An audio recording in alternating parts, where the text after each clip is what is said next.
এই ভিডিওটা যে তোমরা দেখতে পাচ্ছ, এই ভিডিওটা কালকে সন্ধেবেলার একটা ছোট্ট মিনি ব্লগ। কালকে আমি বানিয়েছিলাম তালের বড়া। আমার আরও একদিনকে ঠাকুরকে তালের বড়া বানিয়ে দেওয়া হয়ে গেছে।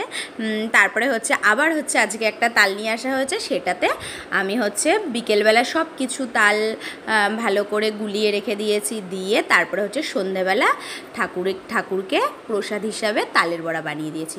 তো যাই হোক, এখন আমার পুজো দেওয়া হয়ে গেছে, এখন বাদবাকিটা যেটা ছিল সেটা দিয়ে আমাদের জন্য বানিয়ে নিচ্ছি। তখন পুরোটা একসাথে করতে পারিনি, কারণ ছেলেকে পড়াতে বসেছিলাম। তো তারপরে তালের বড়াগুলো ভেজে নিলাম, আর রাত্রেবেলা ভাত করেছিলাম।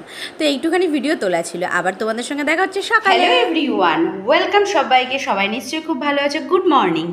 তো আজকে ভাবলাম যে একটা ছোট্ট মিনি ব্লগ করি, ওই জন্য চলে আসলাম। তো চলো, এখন দেখতে পাচ্ছ আমি রেডি হয়েছি, এখন যাচ্ছি ছেলের স্কুলে।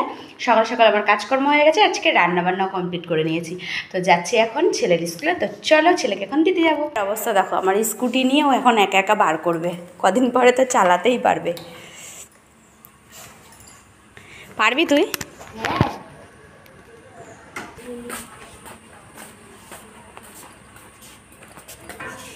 লাগবে তো। তো স্কুল থেকে আবার এইমাত্র চলে আসলাম, এসে চেঞ্জ করে নিলাম।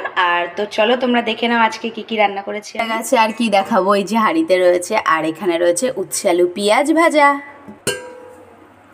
আর এখানে রয়েছে ডিমের ঝোল, দেশি মুরগির ডিমের ঝোল। কালকে কতগুলো তালের বড়া বানালাম দেখো, আর এই কটা রয়েছে। এরকম লাগলো ভিডিওটা। আর এই দেখো তালের বড়া এখনও আমি খাচ্ছি।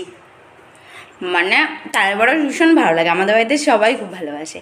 তো যাই হোক, আজকের ভিডিওটা যদি তোমাদের ভালো লেগে থাকে তাহলে লাইক কমেন্ট শেয়ার করে নিও, আর আমাকে ফলো করে নিও।